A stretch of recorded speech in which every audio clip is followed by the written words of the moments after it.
ഇന്നലെ രാത്രി മുതൽ ഇന്ന് ഇപ്പോൾ രാവിലെ വരെയുള്ള മോർണിംഗ് ടാസ്ക് വരെയുള്ള അപ്ഡേഷൻ ആയിട്ടാണ് ഞാൻ വന്നിരിക്കുന്നത്. നിങ്ങൾക്ക് എൻ്റെ ചാനൽ ഇഷ്ടപ്പെടുകയാണെങ്കിൽ സബ്സ്ക്രൈബ് ചെയ്യുക, ലൈക്ക് ചെയ്യുക, കമൻറ്റ് ചെയ്യുക. അപ്പോൾ ഇന്നലെ രാത്രിത്തെ ഞാൻ ഓൾറെഡി ചെറിയ ഒരു വീഡിയോ ഇട്ടിട്ടുണ്ട്. ഇന്നലെ രാത്രി തന്നെ നമ്മുടെ ഉനിയലും അതുപോലെ തന്നെ അഭിലാഷും അതുപോലെ തന്നെ റെനാ ഫാത്തിമയും തമ്മിൽ ഒരു അടിയായിരുന്നു നടന്നത്. അത് ഞാൻ പറഞ്ഞു കഴിഞ്ഞു. ഓൾറെഡി കാണാത്തവരുണ്ടെങ്കിൽ ആ ഒരു വീഡിയോ പോയി കാണും. രാത്രിയിൽ ഞാൻ നൈറ്റ് ഒരു 11 മണിയായപ്പോൾ ഞാൻ ആ വീഡിയോ ഇട്ടായിരുന്നു. വളരെ അൺനെസസറി ആയിട്ടുള്ള ഒരു പട്ടി ഷോ, അത്രേ അതിനെക്കുറിച്ച് പറയാൻ പറ്റൂ.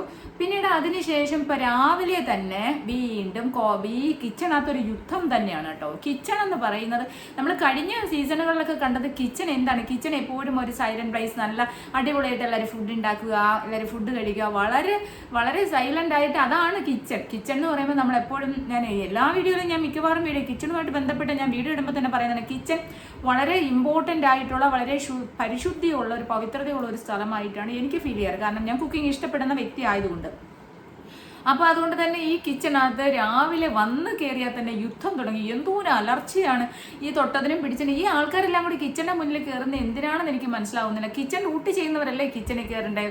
കിച്ചൺ ഡ്യൂട്ടിയും പാത്രം കഴുകാനും വെസൽ ഡ്യൂട്ടിയും ചെയ്യുന്ന ആൾക്കാർ മാത്രം കിച്ചണിൽ കയറി. വെസൽ ഡ്യൂട്ടി ചെയ്യുന്നവർ കിച്ചൻ്റെ പരിപാടി കഴിഞ്ഞതിന് ശേഷമാണ് വെസലിൻ്റെ ഡ്യൂട്ടി ചെയ്തുകൊണ്ടിരുന്നത്. അവർ പറയണം, കിച്ചൻ്റെ ക്യാപ്റ്റൻ ആയാലും പിന്നെ ഹൗസിലെ ക്യാപ്റ്റൻ ആയാലും പറയണം, കിച്ചൺ ഡ്യൂട്ടി ചെയ്യുന്നവർ മാത്രം കിച്ചണിൽ കയറിയാൽ മതി. ഫുഡ് റെഡി ആകുമ്പോൾ അവർ വിളിക്കും. പണ്ട് കഴിഞ്ഞ സീസണിൽ പാത്രത്തിൽ ഇങ്ങനെ കൊട്ടുമ്പോഴാണ് എല്ലാവരും വരുന്നത്. ഇത് കുറെ ആൾക്കാർ കിച്ചന്റെ ആ ഒരു ഇതിന്റെ മുമ്പിൽ വന്ന ആ ഒരു ടോപ്പിന്റെ ഫ്രണ്ടിൽ വന്ന് അങ്ങ് നിൽക്കുന്ന കാണാം. കിച്ചണിൽ ഫുഡ് ഉണ്ടാക്കുന്ന ഒരു മനസ്സമാനത്തോടെ ഉണ്ടാക്കട്ടെ, ഒരു പാട്ട് പാടാം, അവർക്ക് എന്തൊരു റിലാക്സ് ആയിട്ട് ഫുഡാണ്. നമ്മളെപ്പോഴും ഫുഡ് ഉണ്ടാക്കുമ്പോൾ ഭയങ്കര റിലാക്സ്ഡ് ആയിട്ടാണ് ഞാൻ പാട്ടൊക്കെ പാടിയിട്ട് ഫുഡ് ഉണ്ടാക്കുന്നത്. എന്താ പറഞ്ഞാൽ ചുമ്മാതെ, നമുക്ക് പാട്ടൊന്നും അറിയില്ല എങ്കിൽ പോലും നമ്മൾ ബാത്റൂം സിംഗർ പോലെ നമ്മളിങ്ങനെ മൂളിപ്പാട്ടൊക്കെ പാടിയിട്ടാണ് ഞാൻ ഫുഡ് ഉണ്ടാക്കുന്നത്. ഞാൻ ഫുഡ് ഉണ്ടാക്കുന്ന ഫുള്ള് വീഡിയോ ഒക്കെ അമ്മൂസ് കിച്ചണിൽ ഇട്ടിട്ടുണ്ട്. അമ്മൂസ് കിച്ചൺ എന്ന് പറയുന്ന ഒരു ചാനലുണ്ട്. ഒരുപാട് സബ്സ്ക്രൈബേഴ്സ് ഒന്നുമില്ല. എൻ്റെ ഒരു കുക്കിംഗ് ഒക്കെ ഇടാൻ വേണ്ടിയിട്ട് ഞാൻ ചെയ്തു വെച്ചേക്കുന്നതാണ്. അപ്പോൾ അതിനകത്ത് ഞാൻ ആ വീഡിയോസ് ഇട്ടിട്ടുണ്ട്. നമ്മൾ എത്ര ഭംഗി രസമായിട്ടാണെന്നറിയാം. അത് നമ്മുടെ വീട്ടിലേക്ക് ഉണ്ടാക്കുന്ന ഫുഡല്ല, പുറത്തേക്ക് കൊടുക്കാൻ വേണ്ടിയിട്ടും കുറച്ച് ചാരിറ്റിക്ക് വേണ്ടിയിട്ടും ഉണ്ടാക്കുന്ന ഫുഡാണ്. അപ്പം ഞാൻ ചാരിറ്റി ഫുഡ് പൊതിച്ചോറ് കൊടുക്കുന്നുണ്ട്. അപ്പോൾ അതിന് വേണ്ടിയിട്ട് ഉണ്ടാക്കുന്ന ഫുഡ് നമ്മൾ എന്ത് ഭയങ്കര ഒരു ആസ്വദിച്ചാന്നറിയാം, എൻജോയ് ചെയ്താന്നറിയാം ഫുഡ് ഉണ്ടാക്കുന്നത്. ഇതെന്ന് പറഞ്ഞാൽ രാവിലെ ഇത് കാണുമ്പോൾ തന്നെ നമ്മുടെ കൂടി മൂഡ് പോകും. അതുകൊണ്ട് നമ്മൾ രാവിലെ ഞാനിപ്പം ലൈവിലേക്ക് നോക്കാൻ തന്നെ എനിക്കങ്ങ് ദേഷ്യമാണ്. ഭയങ്കര ബഹളം. സമാധാനമായിട്ട് ഫുഡ് ഉണ്ടാക്കുന്നവരെ സമാധാനമായിട്ട് ഫുഡ് ഉണ്ടാക്കി വിടുക, അതാണ് ചെയ്യേണ്ടത്. ഇതെന്ന് പറഞ്ഞാൽ രാവിലെ കാപ്പിപ്പൊടി, ഇന്നലെ തന്നെ കാപ്പിപ്പൊടി തീർന്ന കാപ്പിപ്പൊടി ഇന്നതിനകത്ത് കാപ്പിപ്പൊടി വന്ന് ഈ ജിസേലാണെങ്കിൽ കാപ്പിപ്പൊടി എടുത്ത് മാറ്റി വയ്ക്കുന്നു. ജിസേലിൻ്റെ വീട്ടിൽ നിന്ന് കൊണ്ടുവന്നേ അത് കാപ്പിപ്പൊടി അല്ല, ഞാൻ അറിയാൻ ചോദിക്കുക. പിന്നെ ഇപ്പം കാണുന്നതെന്ന് പറഞ്ഞാൽ ഫുള്ളി നമ്മൾ നോക്കുമ്പോഴല്ല അനിമോള് എന്തോ ഒരു ശത്രുത വെച്ച്. കാരണം അനിമോള് എന്തോ ഒരു നെഗറ്റീവായി. കഴിഞ്ഞ പ്രാവശ്യം ലാലേട്ടൻ വന്നപ്പോൾ അനിമോളെ കുറച്ച് വഴക്ക് പറഞ്ഞല്ലോ. പിന്നെ അതിനുശേഷം ലാസ്റ്റ് വരെ ശൈത്യനെ നിർത്തിയപ്പം ചോദിച്ചില്ല അനിമോളുടെ കൂട്ടുകാരിയാണോ, ആര് പോയാലാണ് അനിമോക്ക് കൂടുതൽ സങ്കടം എന്നൊക്കെ ചോദിച്ചപ്പോൾ ശൈത്യ, എനിക്ക് തോന്നുന്നു ശൈത്യ വിചാരിച്ചാണ് അനിമോള് പുറത്ത് നെഗറ്റീവായി. അതുകൊണ്ടായിരിക്കും ഞാൻ നോമിനേഷൻ്റെ ലാസ്റ്റ് വരെ വന്ന്, എവിക്ഷൻ്റെ ലാസ്റ്റ് വരെ വന്ന് നിൽക്കുന്നതെന്ന് കാണും എനിക്ക് തോന്നുന്നു. പിന്നെ ശൈത്യക്ക് തോന്നി കാണുമായിരിക്കും. അതുകൊണ്ടായിരിക്കും ശൈത്യ അനിമോളുമായിട്ട് കുറച്ചൊന്ന് അകന്നതായിട്ട് എനിക്ക് തോന്നി. അതുപോലെ തന്നെ എല്ലാത്തിനും ഇപ്പം രേണുസുതിയുടെ പേൻ്റെ വിഷയത്തിന് രേണുസുതിയായിട്ട് ഭയങ്കരമായിട്ട് പോയി ഒട്ടിയിരുന്ന് അനിമോളെ കുറ്റം പറയുന്നു. പിന്നെ അങ്ങനെ ഓരോ കാര്യവും. അപ്പോൾ അത് തന്നെ മനസ്സിലാക്കാം. ഇന്നിപ്പം രാവിലെ നമ്മുടെ മോർണിംഗ് ടാസ്ക് എന്ന് പറയുന്നത് പ്രേക്ഷകർ ഹോട്ട്സ്റ്റാറിൽ പ്രേക്ഷകർ തിരഞ്ഞെടുത്തുനിന്നൊക്കെയാണ് ബിഗ് ബോസ് പറഞ്ഞത്. അങ്ങനെ ചുമ്മാതെ പറഞ്ഞതാണ്. അങ്ങനെ ഹോട്ട്സ്റ്റാറിലൊന്നും ഓരോ വോട്ടിങ്ങോ കാര്യങ്ങളോ വന്നത് എനിക്കറിയില്ല. അങ്ങനെ ആരെങ്കിലും അങ്ങനെ വന്നിട്ടുണ്ടെങ്കിൽ നിങ്ങൾ എനിക്ക് കമൻറ്റ് ചെയ്യുക കേട്ടോ. അപ്പം ഞാനിത് കണ്ടില്ല അങ്ങനെ ഒരു വോട്ടിങ്. പ്രേക്ഷകർ പാട്ട് പാടിക്കൊണ്ട് പറഞ്ഞതെന്ന് തന്നെ പാട്ട് പാടിക്കൊണ്ട് അവിടുത്തെ ഓരോ കണ്ടസ്റ്റൻറ്റും ഓരോ ചോദ്യങ്ങൾ ചോദിക്കും. അപ്പോൾ പാട്ട് പാടിക്കൊണ്ട് അതിന് ആൻസർ പറയണം. എനിക്ക് അത്രയും രസമായിട്ട് തോന്നില്ല. ഒരുപാട് ചെയ്യാൻ വരുന്നു. കള്ളനാണെന്ന് പറയുന്നപ്പോൾ ഞാൻ പണ്ഡിതനല്ല, ഞാൻ പാമരനല്ല, ഞാൻ വെറും ഒരു കള്ളനാണ് എന്നൊക്കെ പറഞ്ഞാൽ നല്ല അതൊരു എൻജോയ് ചെയ്ത് ഭയങ്കര ഒരു ഫണ്ണാക്കാമായിരുന്നു. ഇതൊരുമാതിരി സീരിയസ് ആയിട്ട് എല്ലാത്തിനും ഏതിനും അനിമോളെ വിളിക്കുക, അനിമോളെ മോശമാക്കുക, അഹങ്കാരി എന്ന് വെച്ചപ്പോൾ അനിമോളെ വിളിക്കുക, നാടകത്തിൽ ഇവിടെ നാടകമാണ് നടക്കുന്നത്, സീരിയൽ ആക്ട്രസ് ആണ്, അഹങ്കാരത്തിന് എന്തിനാണ് ഒരാൾ അങ്ങനെ പറയേണ്ട കാര്യമില്ല. നമ്മളതൊരു ഫണ്ണാണ് ബിഗ് ബോസ് ഉദ്ദേശിച്ചത്. അപ്പോൾ ഒരാളെ മാത്രം വെറുതെ എടുത്ത് പറഞ്ഞിട്ട് ഏറ്റവും കൂടുതൽ ഇഷ്ടമുള്ളത് ജിസേലിനെ. കാരണം ജിസേലിനെ ഇഷ്ടപ്പെടും. ജിസേലിൻ്റെ കുറേ ആൾക്കാർ ജിസേലിൻ്റെ വാലാണ് ഇപ്പം. കാരണം അവർ വിചാരിക്കുന്ന ജിസേലിന് പുറത്ത് ഭയങ്കര പിന്തുണയാണ് എന്നുള്ളതാണ്. ജിസേലിന് പിന്തുണയുണ്ട്. കാരണം ആ മലയാളം അറിയാത്ത ഒരു വ്യക്തി. പണ്ട് നമ്മുടെ നമ്മുടെ അർജുൻ്റെ കൂട്ടുകാരിയുടെ പേരെന്തോ ശ്രുതി, കൊച്ചിൻ്റെ പേര് മറന്നുപോയി കഴിഞ്ഞ സീസണിൽ. അപ്പോൾ അതൊരു തമിഴായതുകൊണ്ട് അതിൻ്റെ മലയാളം കേൾക്കുമ്പോൾ ഭയങ്കര ഇഷ്ടമാണ്. എനിക്ക് ഭയങ്കര ഇഷ്ടമായിരുന്നു. കാണാൻ ഇച്ചിരി സുന്ദരിയാണല്ലോ. അപ്പോൾ അങ്ങനെ വെച്ചിട്ട് ഇവിടെ ഉള്ള മലയാളീസിന് നമ്മൾ ഈ അറിയാത്ത ഭാഷ, ഞാൻ പോയിട്ട് എനിക്ക് കന്നഡ അറിയാം, ഞാൻ ബാംഗ്ലൂർ ആയതുകൊണ്ട് എനിക്ക് കന്നഡ സംസാരിക്കും. ആദ്യമൊക്കെ നമുക്ക് ഈ അറിയാത്ത ആൾക്കാർ നമ്മൾ കന്നഡ സംസാരിക്കുമ്പോൾ അവർക്ക് ഭയങ്കര ഇഷ്ടമാണ്. നമ്മൾ മലയാളീസ് ചെയ്യുന്ന കന്നഡ സംസാരിക്കുന്നത് ഭയങ്കര ഇഷ്ടമാണ്. അപ്പം അത് അല്ലാതെ ഇംഗ്ലീഷ് സംസാരിച്ചതുകൊണ്ട് അവർക്ക് ഇഷ്ടമാവില്ല. കാരണം അവരവരുടെ ഭാഷ, ഇപ്പം നമ്മൾ മലയാളം അറിയാത്തവർ മലയാളം വന്ന് സംസാരിക്കാൻ നമുക്ക് അവരോട് പ്രത്യേക ഒരു ഇഷ്ടം തോന്നും. ആ ഒരു ഇഷ്ടമാണ് ഇപ്പോൾ ജിസേലിനുള്ളതെന്ന് എനിക്ക് തോന്നുന്നു. അല്ലാണ്ട് സൗന്ദര്യം ഉണ്ടെന്ന് വെച്ചാൽ എല്ലാവരും ഇപ്പോൾ പറയുന്ന അനുസരിച്ച് എല്ലാവരും പറയുന്നു. എനിക്കറിയില്ല, നമ്മൾ നേരിട്ട് കാണാത്തൊരു കാര്യം അറിയില്ല എന്ന് തന്നെ പറയണമല്ലോ. പ്ലാസ്റ്റിക് സർജറി ചെയ്യാന്ന് അതെന്തോ വെക്കട്ടെ, സൗന്ദര്യത്തിന് വേണ്ടി ഇപ്പോൾ എല്ലാവരും എല്ലാം ചെയ്യുന്നുണ്ടല്ലോ, ക്വൈറ്റ് നാച്ചുറൽ. അതങ്ങനെ നമ്മൾ ചിന്തിച്ചാലേ. അപ്പം ഇതാണ് അങ്ങനെ അനുമോളെ മോശമായിക്കൊണ്ട് നിവിൻ കുറേ പ്രാവശ്യം ഓരോരുത്തർ ചോദിക്കുന്ന മറുപടിയും എല്ലാത്തിനും അനുമോളെയാണ് കുത്തുന്നത്. അങ്ങനെയായിരുന്നു. അപ്പോൾ എന്തായാലും ആ ഒരു മോർണിംഗ് ടാസ്കിൽ എന്തായാലും നിവിൻ വിചാരിച്ചിരിക്കുന്ന നിവിൻ ഏതാണ്ട് വലിയ സംഭവമാണ്, പ്രേക്ഷകർ തിരഞ്ഞെടുത്തു എന്നൊക്കെ പറഞ്ഞപ്പോഴത്തേക്ക് നിവിൻ ഏതാണ്ട് ഇനി ഫൈനലിൽ വന്നാൽ മതി, കപ്പ് കിട്ടിയാൽ മതി എന്നുള്ള അവസ്ഥയായി. അതിന് മുമ്പ് എന്നിട്ട് പറയുന്നത്, നീ എന്നേക്കാൾ മുമ്പേ ഈ നാടക നടി അല്ലെങ്കിൽ ഈ സീരിയൽ നടി ഇവിടെ നിന്ന് ഇറങ്ങിപ്പോവും എന്നുള്ള രീതിയിലൊക്കെ സംസാരിക്കുന്നത്. അത് വളരെ മോശമാണ്.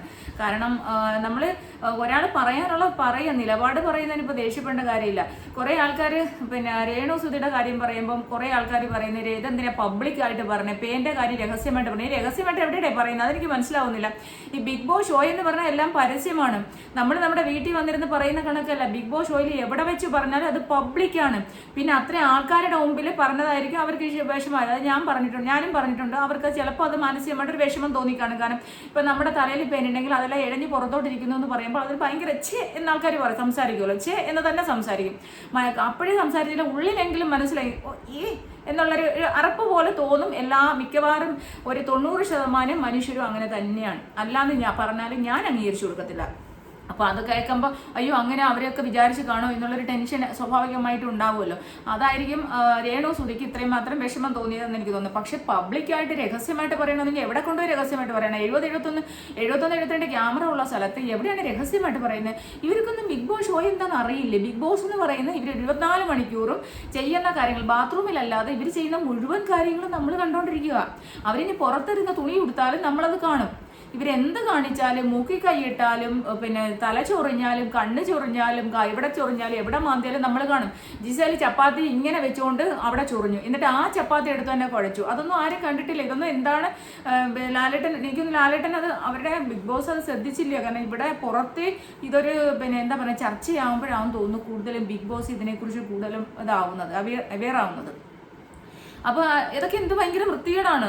നമ്മൾ വിയർത്ത്. ഒന്നാമത്തെ കാര്യം എന്ന് പറഞ്ഞു കഴിഞ്ഞാൽ അവിടെ രാപ്പടെ 2 ഡ്രസ്സാണ് കൊടുക്കുന്നത്. ഈ ഡ്രസ്സൊക്കെ ഇട്ടുകൊണ്ട് ചപ്പാത്തി ഉണ്ടാക്കുമ്പോൾ ആ ചപ്പാത്തി അവിടെ മാവ് അവിടെ വെച്ചിട്ട്, ചൊറിച്ചിലുണ്ടെങ്കിൽ ചപ്പാത്തി മാവ് അവിടെ വെച്ചിട്ട്, കുഴച്ച മാവ് അവിടെ തറയിൽ വെച്ചിട്ട് ചൊറിയുക, എന്നിട്ട് കൈ കഴുകുക, പോയിട്ട് അതെടുത്ത് വീണ്ടും പരത്തുക. അല്ലാണ്ട് ആ മാവ് എടുത്ത് കഷത്തോട് കൊണ്ടുപോയിട്ട് അതെടുത്ത് വീണ്ടും ചപ്പാത്തി ഉണ്ടാക്കുന്ന വൃത്തികേട്, അത്രയും വൃത്തികേടൊക്കെയാണ് കാണിക്കുന്ന ആൾക്കാർ. നമ്മൾ ഓരോന്നും പറയുമ്പോൾ നമ്മളെല്ലാം പറയണമല്ലോ. പിന്നെ രേണുവിൻ്റെ കാര്യം എന്ന് പറഞ്ഞാൽ രേണു അവിടെ ആദ്യം തൊട്ടേ അവിടെ പറയുന്നുണ്ട് രേണു കുളിക്കുന്നില്ല. 6 ദിവസമായപ്പോഴേ 6ാമത്തെ ദിവസം തൊട്ട് ആദില നൂറ പറഞ്ഞു, ചേച്ചി 6ാമത്തെ ദിവസം ചേച്ചി പോയി കുളി ചേച്ചി എന്ന് പറയുന്നത് നമ്മൾ ഈ ലൈവിൽ കണ്ടതാണ്. അതും പബ്ലിക്കല്ലേ. അതേണൊക്കെ സരിക വന്ന് ഈ പേൻ പിടിച്ച് തെറിപ്പിക്കുന്നത് നമ്മൾ കണ്ടതാണ്. എൻ്റെ കയ്യിൽ അതൊക്കെ എല്ലാം ക്ലിപ്പ് ഞാൻ എടുത്തു വെച്ചിട്ടുണ്ട്. ഞാൻ ഇതിനകത്തൊന്നും ക്ലിപ്പ് ആഡ് ചെയ്യുന്നില്ല എന്ന് മാത്രമേ ഉള്ളൂ.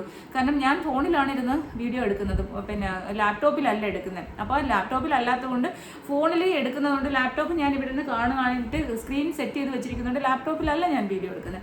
അപ്പോൾ അതുകൊണ്ട് മാത്രമാണ് ഞാൻ ഈ സ്ക്രീനൊന്നും ഇതിൻ്റെ കൂടെ വയ്ക്കാത്തത്. നമുക്ക് സ്ക്രീൻ എല്ലാത്തിൻ്റെയും ഞാൻ സ്ക്രീൻ ഈ ഒരു എടുത്തു വെച്ചിട്ട് റെക്കോർഡ് ചെയ്ത് വെച്ചിരിക്കുവാണ്. കാരണം നാളെ ഒരു വയസ്സിട്ട് അവിടെ പോയി തപ്പുണ്ടല്ലോ, ആരെങ്കിലും എന്തെങ്കിലും ചോദ്യം ചെയ്തതാണ്ടേ. ഇതാണ് കാര്യം. ഇതാണ് നമ്മൾ പറഞ്ഞ വിമർശനങ്ങൾ. ഇതാണ്. അതുപോലെ തന്നെ ആരൊക്കെ നമുക്ക് കമൻറ്റ് മോശമായിട്ടുള്ള മോശം എന്ന് പറഞ്ഞാൽ ക്രിറ്റിസിസം കമൻറ്റ് നമുക്കൊരു പ്രശ്നമല്ല. നമ്മളെ തെറി വിളിച്ചുകൊണ്ടുള്ള സകല കമൻറ്റ്സും സ്ക്രീൻഷോട്ട് എടുത്ത് വെച്ചിരിക്കണം, അവർ ID ഉൾപ്പെടെ. പിന്നെ നമുക്ക് എന്താണ് ചോദിച്ചാൽ പറയും എന്താണ് കേസ് കൊടുക്കുന്നത്? കേസ് എന്തിനാണ് കൊടുക്കുന്നത്? കേസൊക്കെ കൊടുക്കാൻ ഇനി എത്രയോ സമയമുണ്ട്. കേസൊക്കെ കൊടുക്കുന്നതിന് ആദ്യം ബിഗ് ബോസ് ഒന്ന് കംപ്ലീറ്റ് ആവട്ടെ. നമുക്ക് പിന്നെ ചെയ്യാൻ എന്തെല്ലാം കാര്യങ്ങളുണ്ട്. ഇതിൻ്റെ എല്ലാം നമുക്ക് ഓരോരോ സ്ക്രീൻഷോട്ട് എടുത്തിട്ട് വേറൊരു ഡിവൈസിലേക്ക് നമ്മൾ സേവ് ചെയ്ത് വെക്കും, ID ഉൾപ്പെടെ. അപ്പം ഇതാണ് നമ്മൾ. അപ്പോൾ അതുകൊണ്ടൊക്കെ തന്നെ ഇവർ ഈ പറയുന്ന കാര്യങ്ങൾ പബ്ലിക്കായിട്ട് പറഞ്ഞതാണ് മാനസിക വിഷമം തന്നെ. പബ്ലിക്കാണ് ആദ്യം ഇവരത് മനസ്സിലാക്കുന്നത്. റിയാലിറ്റി ഷോയിലാണ് പോയത്. ഇങ്ങനെയും മെൻ്റൽ ഗെയിമാണ്, ഇതൊരു ഫിസിക്കൽ ഗെയിമാണ്. ഏത് തരത്തിലുള്ള ഇമോഷൻ നമ്മൾ ഇല്ലാത്തതും പറയും. അവിടെ പരസ്പരം ഇല്ലാത്തതും പറയും, ഉള്ളതും പറയും, കാണാത്തതും പറയും, കണ്ടെന്നും പറയും. ഇതിനെല്ലാം നമ്മൾ ഓവർകം ചെയ്തേ പറ്റൂ. ഇപ്പം ഞാൻ അവിടെ ചെന്ന് എന്നെ ഇപ്പം എന്തെങ്കിലും ഞാൻ അവിടെ കട്ടില്ല, അപ്പം എന്നെ കള്ളിന്ന് വിളിച്ചാൽ അതിനെ ഓവർകം ചെയ്യണം, അതിനെ എതിർത്ത് കഴിഞ്ഞിട്ട് പിന്നെ അതിനെ അവിടെ കളയുക, അത് അടുത്തത് ബാക്കിയുള്ളത്. അപ്പോൾ അല്ലാണ്ട് അതും ആലോചിച്ചോ അയ്യോ കരഞ്ഞു പിഴിഞ്ഞിരിക്കുകയോ അല്ലെങ്കിൽ എനിക്ക് വീട്ടിൽ പോകണമെന്ന് പറയോ എന്ന് പറഞ്ഞു കഴിഞ്ഞാൽ അവിടെ തോറ്റു, അവരവരെ പരാജയപ്പെട്ടു, അവർ മൈൻഡ് ഗെയിം പരാജയപ്പെട്ടു. രേണു സുധിയെ സംബന്ധിച്ച് 6ാമത്തെ ദിവസം തൊട്ടേ ആദിലായി നൂറയും പറഞ്ഞതാണ്, ചേച്ചി പോയി കുളിക്കുക 6ാമത്തെ ദിവസമായിരുന്നു. റെന ഫാത്തിമ പറഞ്ഞു. പിന്നെ സരികയാണെങ്കിൽ പേൻ പിടിച്ച് തെറിപ്പിക്കുന്ന കാര്യം പറഞ്ഞപ്പോൾ ആദിലായി നൂറയും അവിടെ ഇരുന്ന ആൾക്കാരെല്ലാം ചിരിച്ചു മരിച്ചു. ശരത്ത്, അക്ബർ ഇവരെല്ലാവരും കൂടി ഇരുന്ന് പിന്നെ രേണു സുധിയുടെ വൃത്തിയില്ലായ്മയെ കുറിച്ച് പറഞ്ഞു. അതിനുശേഷം പിന്നീട് പറഞ്ഞതെന്ന് പറഞ്ഞാൽ ശൈത്യമായിട്ട് ആദിലായി നൂറയും കൂടി ഇരുന്ന് പറഞ്ഞ് ചിരിച്ചു. അപ്പൊ ഇതെല്ലാം നമ്മൾ കണ്ടുകൊണ്ടിരിക്കുന്നത് പബ്ലിക്കിലാണ്, അല്ലാണ്ട് ഇത്രയും ആൾക്കാരുടെ 19 പേർക്കും പറയാനുള്ള കാര്യമായിരുന്നു. അവർക്ക് പറയാനൊരു പേടി, കാരണം കാർഡ് ഇറക്കുമെന്ന്. ഇപ്പൊ ഏഷ്യാനെറ്റ് തന്നെ ട്രോൾ ചെയ്തിട്ടുണ്ടല്ലോ, നിങ്ങൾ പോയി ഏഷ്യാനെറ്റ് ആ ട്രോൾ എടുത്ത് കാണും. ഞാനത് കണ്ടതാണ്. ഞാൻ മിക്കവാറും ഏഷ്യാനെറ്റിലെ ഞാൻ ഇത് ചെയ്തിട്ടേക്കുന്നത് ഫോളോ ചെയ്തിട്ട് എനിക്ക് എല്ലാം വരും. അപ്പം ഞാൻ എന്നിട്ടും പറഞ്ഞു കുറേ 10-20 ഇന്നലെ കൊണ്ട് ഇട്ടതാണ്. ഏഷ്യാനെറ്റ് തന്നെ ട്രോൾ ചെയ്തിട്ടുണ്ട്, ഈ രേണു സുധി കാർഡ് ഇറക്കുന്നു, വൃത്തിയില്ല, ഹൈജീനിക്കാണ്. അപ്പം അതിനെക്കുറിച്ച് ഇനി ആ ഒരെണ്ണം സെപ്റ്റി ടാങ്ക് കഴിഞ്ഞു, ഇനി അടുത്തത് വരാൻ പോകണം, അടുത്ത കണ്ടന്റ് ആകപ്പാടിനി അടുത്ത പെയിൻ കണ്ടന്റാണ്. ഇതാണ് രേണു സുധിയുടെ കണ്ടന്റ്. ഇതൊക്കെ എന്തൊരു നാണക്കേട്. ഏഷ്യാനെറ്റ് പോലൊരു ചാനൽ പോലും എടുത്തു വെച്ചൊരു വ്യക്തിയെ ട്രോൾ ചെയ്തിട്ട് പറയുന്നത് നാട്ടുകാരെ വിമർശിക്കുന്നു, ഒരു സ്ത്രീയെ പറയുന്നു. നിങ്ങളൊക്കെ എന്തിനാണ് ഒരു സ്ത്രീ അവമാനം? ഇത് ആരെ അപമാനിച്ചു? അയ്യേ, അവരെ ജോലി ചെയ്തു, അവരുടെ ഇഷ്ടം അനുസരിച്ച് ജീവിര്. ഒരുപാട് ലോകത്തിലൊക്കെ ഒരുപാട് ഭർത്താവില്ലാത്ത സ്ത്രീകളുണ്ട്, ഭർത്താവ് മരിച്ചുപോയ സ്ത്രീകളുണ്ട്, ഭർത്താവ് ഡിവോഴ്സ് ഇല്ലാത്ത സ്ത്രീകളുണ്ട്, ജീവിക്കാൻ കല്യാണം കഴിക്കാതെ തന്നെ കുട്ടികളെ അഡോപ്റ്റ് ചെയ്യുന്ന സ്ത്രീകളുണ്ട്, ഒറ്റയ്ക്ക് ജീവിച്ച് ബന്ധുക്കളുടെ മക്കളെ ആയാലും സഹോദരന്മാരുടെ ഒക്കെ മക്കളെ വളർത്തി ജീവിക്കുന്ന ആൾക്കാരുണ്ട്. അങ്ങനെ എത്രയോ സ്ത്രീകളാണെന്നറിയാം ഒറ്റയ്ക്ക് ഏതെങ്കിലുമൊക്കെ രീതിയിൽ ബുദ്ധിമുട്ട് അനുഭവിച്ച് ഒറ്റയ്ക്ക് ജീവിക്കുന്ന സ്ത്രീകൾ. അല്ലാണ്ട് പിന്നെ ചില ആൾക്കാർ വിചാരിക്കും നമ്മൾ സിംഗിൾ പാരന്റ് എന്നോ അല്ലെങ്കിൽ സിംഗിൾ മദർ എന്നോ സിംഗിൾ പാരന്റ് എന്നൊക്കെ പറഞ്ഞു കഴിഞ്ഞാൽ ഡിവോഴ്സ് ആയിരിക്കും. നിന്റെ കെട്ടിന് അതുകൊണ്ട് തന്നെ കളഞ്ഞിട്ടുണ്ടോ? അയ്യോ, എൻ്റെ കെട്ടിനൊന്നും കളഞ്ഞിട്ട് പോയിട്ടില്ല കേട്ടോ. ഒരു സിംഗിൾ പാരന്റ് എന്ന് പറഞ്ഞാൽ പല അർത്ഥങ്ങളുണ്ട്.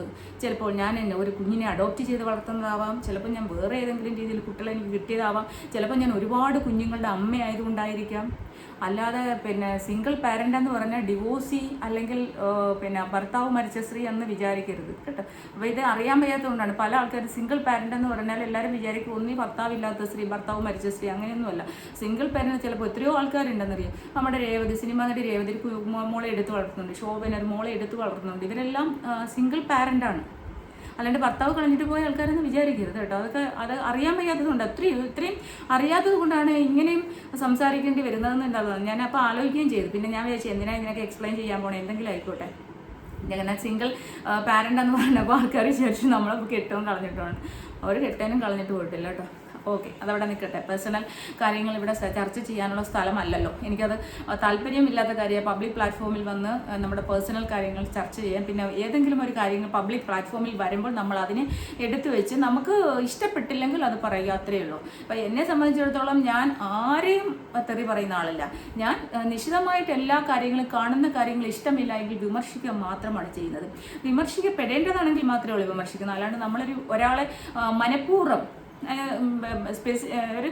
അവരെ എന്താ പറയുക ഇന്റൻഷനലി അവരെ അപമാനിക്കണമെന്നോ അവരെ ബുദ്ധിമുട്ടിക്കണമെന്നോ ഒരു ആഗ്രഹമില്ല. അങ്ങനെ ഒരിക്കലും ഞാൻ ചെയ്യുന്ന ആളുകൾ അങ്ങനെ ചെയ്തിട്ടുമില്ല. അപ്പോൾ പക്ഷേ ആരെങ്കിലും ഏതെങ്കിലും രീതിയിൽ തെറി വിളിക്കുകയോ അങ്ങനെയൊക്കെ ചെയ്താൽ ഇന്ന് ഒരുപാട് നിയമങ്ങളുണ്ട് നമുക്ക്. അപ്പോൾ എല്ലാവരും വിചാരിക്കും സൈബർ സെല്ലിലൊക്കെ കേസ് കൊടുത്തെന്ന്. അങ്ങനെയൊന്നുമല്ല. ഇപ്പം സൈബർ സെല്ലിലൊക്കെ നല്ല മിടുക്കന്മാരായ പോലീസ് ഓഫീസേഴ്സാണ്. നമുക്ക് നമ്മുടെ കമൻറ്റ് ബോക്സിലായാലും അല്ലെങ്കിൽ നമുക്ക് എഗൻസ്റ്റ് ആയിട്ടൊരു മോശമായ ഒരു വീഡിയോ ഡിഫൈം ചെയ്തൊരു വീഡിയോ ഇടുകയാണെങ്കിലും ഒക്കെ നമുക്ക് അവനെ പൂട്ടാനുള്ള എല്ലാ വകുപ്പുകളും, അവനെ ആയാലും അവളെ ആയാലും പൂട്ടാനുള്ള എല്ലാ വകുപ്പുകളും ഇന്നുണ്ട്. അപ്പോൾ അതനുസരിച്ച് ചെയ്താൽ മതി. അല്ലാണ്ട് ഒരാൾ തെറി വിളിക്കുന്നു അല്ലെങ്കിൽ ഞാൻ ഒരാളിനെ തെറി വിളിച്ചാൽ എനിക്കെതിരെ നിയമ നടപടി ആർക്ക് വേണമെങ്കിലും സ്വീകരിക്കാം. കാരണം തെറി വിളിക്കാൻ പാടില്ല, അത് വയലേഷനാണ്. പക്ഷേ നമ്മൾ വിമർശിക്കാൻ പാടില്ല എന്ന് പറയാൻ പറ്റില്ല. കാരണം ഇവരുടെ തന്നെ വീട്ടിൽ പോയി ഒളിക്യാമറ വെച്ചിട്ടല്ല ചെയ്യുന്നത്. ഒരു പബ്ലിക് പ്ലാറ്റ്ഫോമിൽ വന്നിരുന്ന് ഞാനായാലും ഒരു പബ്ലിക് പ്ലാറ്റ്ഫോമിൽ വന്നിരുന്ന് പറയുവാണ് ഏതെങ്കിലും രീതിയിൽ ആരെങ്കിലും ആരെങ്കിലും തെറി വിളിക്കുകയാണ്, എനിക്കതിന് തീർച്ചയായിട്ടും പരാതി കൊടുക്കും ആ വ്യക്തിക്ക്. ആരാണോ തെറിവിളി കേട്ടത് തീർച്ചയായിട്ടും അവർക്ക് പറയണം. പക്ഷെ തെറിയായിരിക്കണം, വിമർശിക്കുന്നതല്ല ഒരിക്കലും. കാരണം ഇഷ്ടംപോലെ കേസുകൾ കഴിഞ്ഞ സീസണിലൊക്കെ വന്നിട്ടുള്ള ബിഗ് ബോസിനെതിരെ തന്നെ കേസുകൾ കിടന്നത് കൊണ്ടൊക്കെയാണല്ലോ ഇത്രയും ലേറ്റ് ആയത്. അപ്പോൾ ഹൈക്കോടതിയിലൊക്കെ നമ്മൾ അഡ്വക്കേറ്റ്സ് കേസ് കൊടുത്തിരുന്നത്, ബില്ല് വരെ കൊടുത്തിട്ടുണ്ട് ബിഗ് ബോസ് നിർത്താൻ വേണ്ടിയിട്ട്, സ്റ്റോപ്പ് ചെയ്യാൻ വേണ്ടിയിട്ട്. അങ്ങനെയൊക്കെ ഒരുപാട് കേസുകൾ ബിഗ് ബോസിനെതിരെ വന്നിട്ടുണ്ട്. പിന്നെ സിബിൻ തന്നെ കേസ് കൊടുത്തിട്ടുണ്ടായിരുന്നു. അപ്പോൾ ഇതൊക്കെ എവിടെ എത്തി? ഒന്നും ആവത്തില്ല. കാരണം ഇതിനകത്തെല്ലാം നമ്മൾ കേസ് കൊടുക്കാൻ എളുപ്പമാണ്, പക്ഷെ അതിനുള്ളിലേക്ക് ചെല്ലുമ്പോൾ അതിനെന്താണ് എവിഡൻസ്? ഇപ്പം എന്നെ ഒരാൾ തെറി വിളിച്ചാൽ ഞാൻ അതിൻ്റെ സ്ക്രീൻഷോട്ടും എടുത്ത് ഇതിൻ്റെ ഐഡിയും എടുത്ത് വെച്ച് കൊടുത്താൽ മതി. കാരണം അത് തെളിവാണ്, ആ തെളിവ് ഹാജരാക്കണം. ആ തെളിവും കൂടി ഹാജരാക്കിയിട്ട് ഇവൻ ഇതേ കണക്ക് മോശമായിട്ട് പറഞ്ഞു, അല്ലെങ്കിൽ എൻ്റെ പ്രൊഫഷനെ പറയുവാണ്.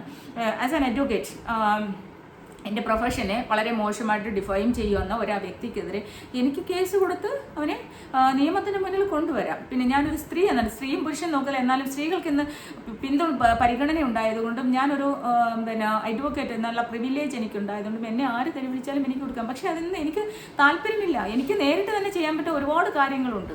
അതുകൊണ്ടാണ് പിന്നെ ഇങ്ങനെ എല്ലാവരും പറയുന്നത് കേസ് കൊടുക്കുന്നത്. എന്തിനാ കേസിന് വന്നേ?